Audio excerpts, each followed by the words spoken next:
Bonjour Alexis, merci d'être sur la page Pour dire vrai.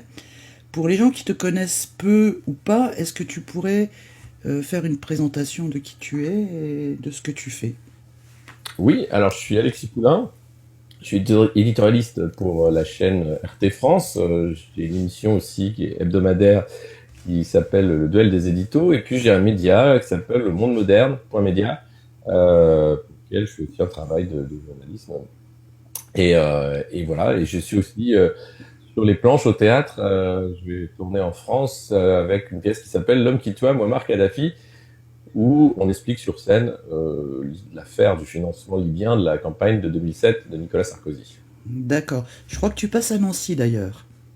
Je devrais passer à Nancy, j'ai pas encore les dates. Mulhouse, Troyes, Guéret, euh, Alfortville, le 22 et 23 octobre, ça c'est les prochaines dates. Moi, je te connais à travers ta rubrique Le Monde Moderne sur Twitch, essentiellement en direct, et rediffusée sur YouTube. Donc j'invite vraiment tous les abonnés de Pour dire vrai à y aller et à suivre cette petite rubrique que tu fais tous les matins à 9 heures en direct sur Twitch. C'est très Ouais, intéressant, c'est merci. un traitement de l'actualité avec beaucoup d'humour et avec beaucoup de détachement, j'aime beaucoup. On essaye. Voilà, on va un peu parler, si tu le veux bien, du climat social qu'il y a en ce moment, à travers toutes ces informations descendantes, toutes ces injonctions descendantes qui nous arrivent de notre cher exécutif. Notamment, là, on le voit pour les soignants où c'est une vraie catastrophe. Quel est ton regard un petit peu sur cette posture de l'exécutif vis-à-vis des citoyens? Oh, je pense que on a affaire à un exécutif qui fuit ses responsabilités, qui cache aussi la misère qu'a été sa gestion de crise sous un narratif totalement de réalité alternative, et qui essaye de voir jusqu'où les Français sont prêts à obéir à des règles idiotes. Moi, le premier truc qui m'avait fait bondir, c'était pas le premier confinement, parce que personne savait. Donc, on était tous à se dire, bon, peut-être le truc à faire, ce virus a l'air très grave, restons confinés. Bon, il était grave parce qu'on ne connaissait pas, parce que les protocoles n'étaient pas forcément bons. Hein. On a laissé mourir les gens sur la première vague, puisque c'était paracétamol et restez chez vous. Ne venez pas à l'hôpital, vous êtes malade, en gros. Enfin, c'était assez grave. Et donc arrivent ensuite les auto attestations de sortie, donc, il fallait s'autoriser soi-même à sortir acheter du pain. Là, Exact. déjà, je me dis un truc qui déconne quand même, c'est pas possible. Ensuite, il y a les couvre-feux, donc le virus, il est là à certaines heures, alors sous prétexte que ça évitait les rassemblements. Et puis, on se rend bien compte que ce virus, quand même, il s'attaque au lieu de vie, hein, au lieu de loisirs, au lieu de culture. Pas tant au métro, pas tant au lieu de travail, pas tant les policiers, par exemple, n'ont pas besoin de se faire vacciner, ils éviteraient le virus. Enfin, il y a des incohérences partout qui montrent en réalité comment ces mesures qui nous sont imposées par Macron, mais pas lui, pas que lui. Hein. Il y a Mario Draghi qui est aussi un banquier à la tête de l'État italien. Boris Johnson a essayé de faire des trucs. Bref, les gouvernements globalement essaient de contrôler les populations et de voir jusqu'où on peut aller dans le contrôle avec des mesures finalement contre-insurrectionnelles. De limiter les déplacements, de tracer les gens, alors sous prétexte de tracer le virus, mais en réalité, le tester, tracer, isoler, on ne l'a quasiment pas fait. Et puis est arrivé le vaccin miracle, qui n'est pas un vaccin miracle. Hein. Le narratif, là aussi, est merveilleux. Hein. Décembre, Pfizer, Moderna et tout le monde nous disent que 95% leur vaccin, il est super bon, il est génial, on est sauvé du Covid. Bon, alors là, c'est la guerre à l'achat, hein, puisqu'ils savent faire que ça, hein, dépenser, acheter des masques, des vaccins, des trucs, sur réfléchir sur comment aussi s'organiser. Bon, c'est un peu plus compliqué, hein, à part enfermer les gens chez eux. Et là, on se rend compte que non, le vaccin, il marche pas à 95%. Alors là, c'est emmerdant, il faut inventer un nouveau narratif. Donc, c'est le coup de la troisième dose, hein. Il faut un boost, parce que bon, ouais, ça permet d'être quand même couvert. La quatrième, jusqu'où ça va aller, le fait que, bon, bah oui, c'est sûr que ce sera un vaccin annuel. Et quand on pose les questions à des médecins, notamment Israël, qui a beaucoup vacciné et qui est très déçu finalement de voir le résultat en disant on pensait qu'on serait quand même sorti de cette épidémie, mais il faut garder les masques, il faut garder les gestes barrières, il y a toujours des gens qui sont à l'hôpital même doublement vaccinés, bref, il y a un problème. Et non, on vous dit non, c'est pas un problème, hein, c'est juste que on n'avait pas vu en fait, on savait pas que le vaccin l'immunité serait si courte. Donc c'est bon, c'est bien de le savoir. Hein. Donc reprenez une dose, monsieur. Alors qu'on sait maintenant, et je t'interromps 5 minutes, que l'immunité naturelle, c'est-à-dire que les gens qui ont attrapé le Covid ont une immunité beaucoup plus longue que les gens qui sont vaccinés. Oui, alors il y a des études qui sont sorties récemment qui prouvent que c'est pas 6 mois l'immunité naturelle. Parce que dans le pass sanitaire, il faut voir aussi que le délire technocratique, bureaucratique, vous impose que l'immunité naturelle, une fois que vous êtes certificat de rétablissement, ben, ça dure que 6 mois. Hop. Non. Alors non, en vrai non, ça dure beaucoup plus longtemps.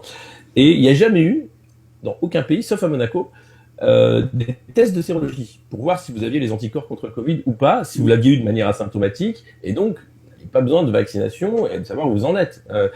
Ça, aucun gouvernement, et quand je pose la question en plateau, je l'avais posé sur le plateau de BFM, non mais pourquoi on ne fait pas de tests de sérologie?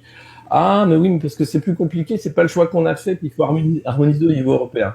D'accord. Oui, donc non, on mais harmonise des passes. je pense que voilà, c'est ça, c'est toujours le problème de l'harmonisation au niveau européen qui revient au premier plan. Hein, quand on commence à effectivement gratter, titiller, poser les questions qui dérangent, c'est l'harmonisation sur le plan européen. Oui, comme tu disais, effectivement, c'est un vaccin qui n'en est pas. Il l'appelle vaccin, les médecins disent que c'est pas usurpé que ce soit appelé vaccin, puisqu'ils travaillent quand même sur la fabrication d'anticorps. Maintenant, c'est la technologie ARN qu'on découvre. Et là, encore une fois, je reviens à ce médecin israélien, disait, personne aujourd'hui peut vous dire, évidemment, ce qui va se passer dans les mois qui viennent avec la 3e dose et comment il va falloir s'adapter, etc. Il n'y a pas de plan, en fait. Enfin, voilà, à part dire, bon, ben, on va essayer de faire des nouvelles potions, des nouveaux sérums, et compliqué. Et puis surtout, vont arriver des traitements. Ouais. Voilà, mais made in Pfizer. Hein. Bah, tant qu'à faire. Voilà. Tant qu'à faire. Si on suit d'ailleurs un peu la bourse, les actions Pfizer, Sanofi, etc., on voit que les messieurs, ils sont contents quand même. Hein. Oui, ça marche bien, mais pas que. Tout le CAC 40 s'est gavé pendant cette crise sanitaire. Les centimilliardaires, Jeff Bezos, Bill Gates, Bernard Arnault, n'ont jamais fait autant d'argent. Bill Gates d'ailleurs, pour lui la crise est finie. Hein. Il vient d'investir dans Four Seasons, qui est une chaîne d'hôtels de luxe. Il prévoit un boom du tourisme de luxe parce qu'il sait très bien que les riches n'ont rien à foutre du Covid, quoi. Pour eux, ça n'a pas existé. Sur la question des soignants et de ce qui leur arrive, bon, je pense que Monsieur Véran sait plus trop bien compter parce que 3000 personnes suspendues en France, j'ai un gros doute. Rien que 450 suspendus à Nice, plus de 600 à Nancy. Oui. Donc déjà, on est déjà à 1000 avec 2 hôpitaux. Une dizaine de démissions. C'est pas les chiffres que j'ai. Non. Voilà. Les chiffres, on les aura pas, c'est comme pour les manifs. Exact. Par contre, on sait bien, moi j'ai des retours terrain, qu'il y a des centres de dialyse qui ont été fermés, il y a des soins qui n'ont pas été faits, et que là, c'est encore une catastrophe sanitaire qui s'ajoute par des choix débiles de vouloir contraindre les soignants à la vaccination et de vouloir leur demander de faire ça dans des délais aussi courts et de dire, voilà, ils sont en train simplement de mettre l'hôpital à terre. Il était déjà à genoux, mais là, c'est le coup final. Guadeloupe, il y a le directeur d'un CHU qui a fait une déclaration. Il n'a pas pu appliquer la loi, lui. Hein.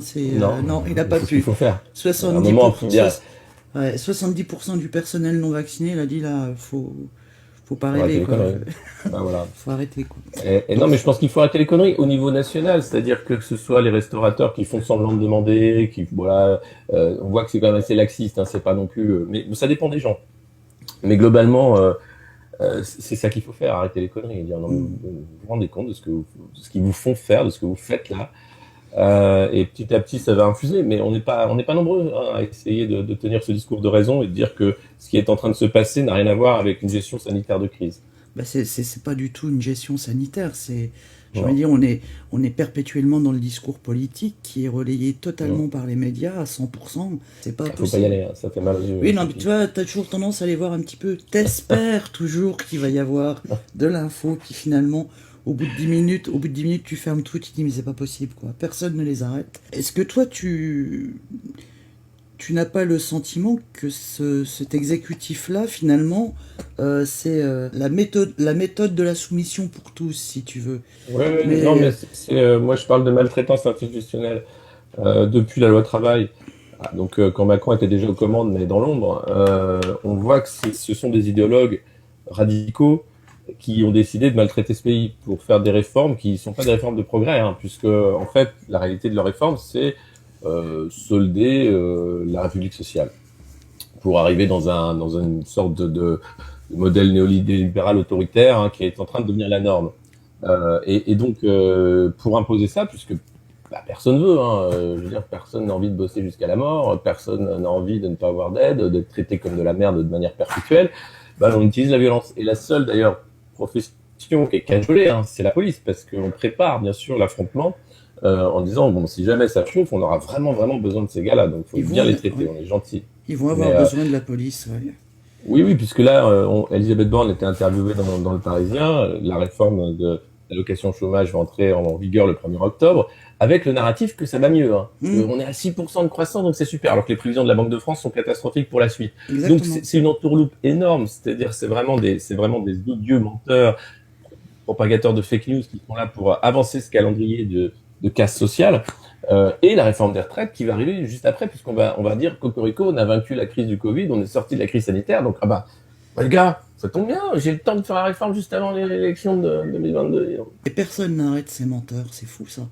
C'est fou. Ben non, ils mentent en plateau, quand ils sont invités, ils sont traités gentiment, personne ne leur dit mais vous dites n'importe quoi, monsieur Blanquer, c'est un mensonge ça, pourquoi vous dites ça? Non, on l'écoute, puis après on fait du fact-checking. Est-ce que Blanquer a eu raison de dire que machin? Ah non, c'était un gros mensonge. C'est dingue quand tu relèves finalement toutes les fausses informations, mais carrément les mensonges aussi qui sont distillés sur les mainstream et de la bouche des politiques, c'est hallucinant. Tu te dis à un moment donné, il y a bien quelqu'un qui va les arrêter. Les arrêter. Mais parce qu'ils ont tous, que ce soit Castex, hein, qui disait que le vaccin était la seule solution, qui allait nous permettre de retourner à la vie d'avant, qu'une fois vacciné, on ne transmettait plus le virus, gros mytho, qu'il fallait tomber les masques, gros mytho. Enfin, les premiers producteurs de fake news sont les États, hein, et les politiques qui sont au pouvoir. Donc le problème est là. Et comme le cirque politico-médiatique leur permet de déballer des fake news et de continuer à raconter n'importe quoi, nous, beaucoup de gens maintenant préfèrent atteindre la radio et la télé, quoi, et s'informer autrement. C'est une défaite totale du métier de journalisme aussi. Hein. J'en veux pas qu'aux politiques dans cette défaite. Donc là, on est sur une mauvaise nouvelle pour Monsieur Véran, puisqu'il y a plein d'études maintenant qui prouvent qu'on n'atteindra jamais cette fameuse immunité collective. Hein. Non. Hein, maintenant, c'est de fait. Et pourtant, il continue. Il continue avec tous vaccinés, tous protégés. Est-ce que tu ne penses pas finalement qu'aujourd'hui le discours étatique, c'est ni plus ni moins que de la mise en danger d'autrui, puisqu'il y a de moins en moins de respect des gestes barrières? Alors, oui et non, parce que je crois qu'il rappelle quand même les gestes barrières maintenant. Il y a le fait que le vaccin, on se pose encore des questions, mais il a quand même limité, je pense, certaines hospitalisations. Donc, on peut dire, après, vacciner des gamins de 12 ans, ça n'a aucun sens. Hein. Ça, tout le monde le dira. Et vacciner quelqu'un qui a des limites naturelles, ça n'a aucun sens non plus. Mais c'est pas grave, ils y vont. Donc voilà, ça c'est les limites. Après, il y a la justice qui va faire son travail, on l'espère, avec Agnès Buzyn déjà, qui est mise en examen par la Cour de justice de la République. Alors, on n'a pas non plus de grands espoirs. Hein. La Cour de justice de la République, elle a jamais condamné personne lourdement. Hein. C'est plutôt attention, c'est pas bien, hein, on vous a vu. Donc voilà. Mais il y a eu aussi Édouard Philippe qui a été perquisitionné, Olivier Véran également, qui lui est toujours ministre de la Santé. Et on a vu bien sûr les mensonges à répétition sur les masques au tout début avec Sibeth Ndiaye qui racontait n'importe quoi, elle nous manque un peu, hein. Et Véran qui a dit à peu près tout et son contraire en l'espace de 10 mois. Donc on a affaire de toute façon à des gens qui sont largués, qui ont une gestion de crise dans l'improvisation permanente et pas forcément les bons choix, et qui ne veulent surtout pas faire face à leurs responsabilités. Oui, mais ça, on peut imaginer, Alexis, que ça vient du fait que c'est devenu effectivement une campagne politique et non plus une campagne sanitaire. Je crois qu'à un moment donné, si on avait laissé faire les médecins, si on avait laissé les médecins faire de la médecine, tout simplement, aujourd'hui, on n'en serait peut-être pas là. Quand tu interroges les médecens autour de toi, les pharmaciens n'avaient pas le droit de vendre. Ouais. Il y a eu bien sûr des décisions qui posent beaucoup de questions sur l'interdiction de la chloroquine parce que dangereuse. Hein. Alors peut-être qu'elle n'était pas aussi efficace que ce que disait Raoult, mais de là à dire qu'elle était dangereuse sur un médicament qui avait plus de 50 ans, et voilà, donc c'était une première question. cette attente du vaccin, alors qu'on n'essayait pas d'autres traitements. Les antivirus monoclonaux, je sais plus comment ça s'appelait, les anticorps monoclonaux. Encore une belle arnaque des labos qui ne fonctionnent pas vraiment. Et pourtant, l'Europe s'est engouffrée. On a acheté déjà pour des millions avant même de savoir si ça marchait. Il y a des zones d'ombre à la fois, mais parce que ce sont des gouvernements, que ce soit la Commission européenne ou notre gouvernement, qui sont totalement poreux aux lobbies d'argent, notamment les lobbies de la Big Pharma. Donc, ils n'ont fait qu'écouter les lobbies de A à Z. Et les cabinets de conseil, qui étaient totalement nuls également. On a vu le début de la campagne de vaccination gérée par McKinsey, c'était une catastrophe. Le déconfinement, le premier déconfinement géré par McKinsey et Castex, monsieur déconfinement, lamentable. Et les mecs ont pris des millions. Et c'est eux qui sont toujours à manette. C'est-à-dire que dans un pays démocratie normalement constituée, le peuple demande des comptes, les gens qui ont merdé sont virés et ils rendent des comptes. Là, les imbéciles qui ont géré comme des imbéciles depuis le début, gèrent toujours comme des imbéciles.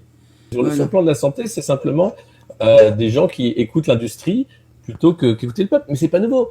Le lévothyrox, autre scandale sanitaire de grande ampleur, là on a un avocat qui attaque pour défendre les victimes la NSM, hein, l'Agence nationale de la sécurité du médicament, parce que la NSM à l'époque a fait confiance aux labos qui produisaient les lévothyrox plutôt qu'à tous les lanceurs d'alerte, à tous les malades qui disaient il y a un truc qui va pas. Et lévothyrox, il faut savoir, c'était donc un médicament pour la thyroïde, que le labo avait fait une étude sur 200 jeunes hommes de 20 à 45 ans, alors que le médicament était majoritairement prescrit à des femmes de plus de 50 ans. Voilà. Et donc évidemment, c'est pas du tout la même réaction. Et pourtant, c'est là-dessus que se sont appuyées les autorités du médicament pour dire c'est super votre truc. Ouais. Lévothyrox, il est majoritairement pris par des femmes ménopausées, hein. Il n'est pas pris par des mecs de 30 balais. Et non, mais le labo a sorti une étude complètement bidon, mais c'est pas grave, pour la NSM, c'était bien. Et puis tu as aussi un organe quand même qui n'est pas anodin, qui s'appelle l'HAS, qui au départ, quand on regarde les textes de ce que doit faire l'HAS, c'est un organe de recommandation, c'est pas un organe décisionnel. Donc on te sort effectivement que l'HAS a validé, mais l'HAS reste un organe de recommandation. Au niveau de la santé, on n'a jamais, dans les hôpitaux en général, on n'a jamais pris pour acquis les recommandations de l'HAS, tu vois. Non. Et d'ailleurs, il y avait le monsieur Vaccin qui au début n'était pas très chaud en fait pour plein de choses, qui disait oui, on va voir ce qu'on peut faire, mais machin. Et tu vois le discours qui change. Mais il faut voir comment 18 mois que la France a mis la démocratie entre parenthèses et on est dans un régime d'exception, d'urgence sanitaire. Il n'y a pas de raison en fait. 18 mois, c'est inacceptable. Et les parlementaires, au lieu de débattre sur le fait que la démocratie est mise entre parenthèses et qu'ils sont pris pour des cons, non, ils rajoutent une couche avec le pass sanitaire. Donc, on a affaire à une faillite globale. C'est-à-dire que là, à part quelques parlementaires, que ce soit la France Insoumise notamment, qui était contre le pass sanitaire de manière très claire, et qui a voté contre, on se dit, mais qu'est-ce que vous faites les gars ? Pourquoi vous vous rendez pas compte en fait ? Pourquoi vous défendez pas les intérêts du peuple ? Puisque là, cette démocratie mise entre parenthèses, il n'y a aucune raison. Et on ne peut pas demander des comptes, puisque Macron gouverne en Conseil de défense sous le secret sous le secret défense. C'est donc une gestion autoritaire de cette crise pour imposer des moyens de contrôle toujours plus avancés, mais pas des moyens de soigner. On a continué de fermer des lits pendant cette crise. On n'a pas aidé plus les soignants. Je veux dire, aujourd'hui, ils sont traités comme de la merde parce qu'ils refuseraient la vaccination pour certains. Enfin, c'est dingue, quoi. Et ça passe parce qu'on a une faillite du politique complète. Alors, pour revenir à la situation des soignants et de l'hôpital en général, la crise de l'hôpital, elle date de 2005. C'est-à-dire que en 2005, ils nous ont sorti une super loi, nouvelle gouvernance, où a été mis en place la T2A. La tarification à l'acte. Et à partir de là, tous les soignants ont pu constater Roselyne Bachelot. Voilà, la défaite de ce programme-là. Alors c'est quoi la T2A ? C'est qu'avant, à l'hôpital, on donnait une enveloppe globale au directeur et le directeur redistribuait le budget au service assez équitablement. Le budget était redistribué en fonction des besoins de l'activité, divisé en sous-budget hôtellerie et médical, tu vois. Donc c'était relativement équitable et arrive cette T2A qui nous dit à partir de maintenant, on vous donne plus de sous, il faut justifier de vos actes. Alors, donc ça veut dire quoi? Ça veut dire que tous les médecins, pour pouvoir avoir du fric pour leur service, ils se sont engouffrés dans les activités qui rapportaient du fric, tu vois.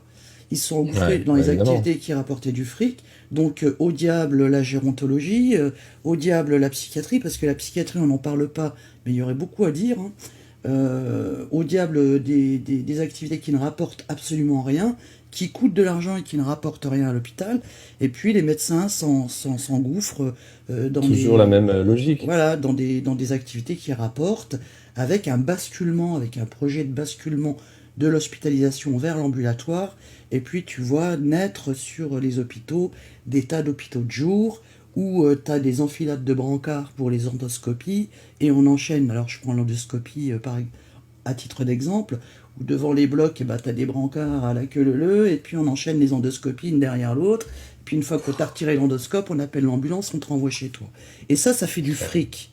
Ça fait du fric, ça rapporte du fric. Dans la même période de la T2A, les directions ont convoqué les cadres et les cadres sup pour définir des effectifs cibles. C'est-à-dire tant de lits, tant d'infirmiers. Pas plus ni moins. Donc il y a beaucoup de services qui ont déjà perdu des infirmiers. Parce que les directions ont estimé qu'ils étaient au-dessus de leurs effectifs cibles. Mais c'est un système de cabinet de conseil, c'est les mêmes qui sont à la manœuvre, hein. C'est le néo-management public, c'est de faire croire que le service public doit être géré comme une entreprise et doit être profitable, rentable, et sortir du chiffre, cracher du chiffre. Il n'y a plus d'humain là-dedans. Et c'est bien ça que, c'est pour ça que c'est des idéologues radicaux qui nous gouvernent. Parce que pour eux, il n'y a plus d'humain depuis longtemps. Il n'y a que des chiffres. Et l'hôpital a été un des premiers à souffrir de ce néo-management. Bien sûr. Et on voit bien où on en est aujourd'hui. Ma dernière question, c'est le grand projet de Macron sur la numérisation de la santé. Alors, il faut savoir que déjà, le passeport vaccinal, il était dans les tuyaux de l'Union européenne, hein, dans des documents officiels qui dataient de 2018. Ouais, j'ai vu. Donc, avant le Covid. Donc, c'est quelque chose que l'Union européenne veut faire avancer depuis longtemps. Donc là, ça permet de gagner 5 à 10 ans, hein, le Covid. Ils sont très contents. Ensuite, il y a effectivement une idée de dématérialisation de la médecine. On a vu les téléconsultations qui ont explosé. Et en disant que les gens prennent l'habitude de la téléconsultation. Ça permet encore de faire du chiffre, tout simplement, hein. Pas de salle d'attente, le patient est loin. Le diagnostic peut être bon ou pas, mais enfin, on éloigne de plus en plus les humains, hein. Ça, c'est le Great Reset de Klaus Schwab. L'idée que le numérique va prendre une importance énorme dans nos vies, jusqu'au moment où Internet va s'effondrer, hein. Ça pourrait arriver aussi. Mais bref. Et puis après, il y a évidemment ce grand plan de numérisation de tous les services publics, pas seulement la médecine, hein, pas seulement l'hôpital, mais on va se retrouver avec l'impôt, la dématérialisation de la monnaie aussi. On voit en ce moment l'Union européenne, la Banque centrale, qui veut promouvoir un e-euro, une monnaie numérique, avec dans l'idée de contrecarrer les crypto-monnaies, puis de faire disparaître aussi l'argent liquide pour avoir une traçabilité totale. Parce qu'il faut savoir qu'il y a un projet de loi au Sénat qui a été déposé pendant cette crise Covid, il y a quelques mois, quelques semaines, où des rapporteurs de différents groupes proposent, en cas de prochaine crise sanitaire, d'aller encore plus loin que le pass sanitaire. Et si jamais vous êtes contrevenant, soit à l'enfermement chez vous parce que vous êtes cas contact et que vous sortez comme, etc., on pourrait vous bloquer vos comptes bancaires, on pourrait simplement bloquer tout. Donc là, on est vraiment dans le modèle chinois du contrôle social à la chinoise, et c'est bien ça qui se profile, que la CNIL a montré du doigt, que le défenseur des droits a montré du doigt, et là, on a vu, hein, le Conseil d'État s'en fout, ça va, vu que c'est des circonstances exceptionnelles, ça passe. Mais non, ça passe pas, en vrai. Vous faites quoi, les gars? Voilà, un conseiller constitutionnel qui trouve ça aussi constitutionnel en disant oui, mais vu que la Constitution s'en fiche un peu maintenant, allez-y, faites un crédit social à la chinoise. Et c'est ça qui se profile. Et personne n'en prend la mesure, hein, en disant mais c'est pas grave, on monte son téléphone pour aller boire un café, c'est rien, ça prend 5 minutes. Non, si, c'est pas grave. Que c'est rien, c'est la première étape vers un monde de merde.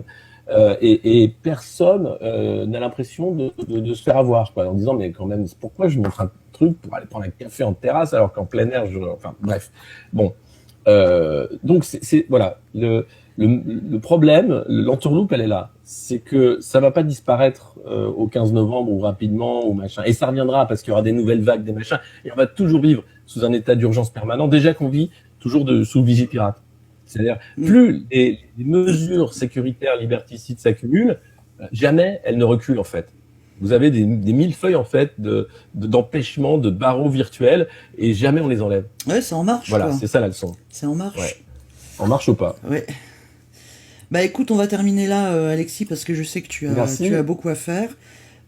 J'espère qu'on pourra remettre ça, si t'es... Avec plaisir. Voilà, Selon l'actualité, peut-être ouais. la prochaine fois, je m'essayerai au live. Ouais. Mais pour l'instant, bon, c'est pas trop notre format. En tout cas, je te remercie beaucoup d'avoir pris du temps. J'invite tout le monde à aller voir ta rubrique Le Monde Moderne sur Twitch. Sur Twitch. Voilà, et vraiment, ça fait vraiment beaucoup de bien. En tout cas, moi, ça me fait beaucoup de bien. Et Tant puis, mieux. bah, à bientôt alors. À très bientôt, merci. Allez, ciao. Merci beaucoup. Ciao.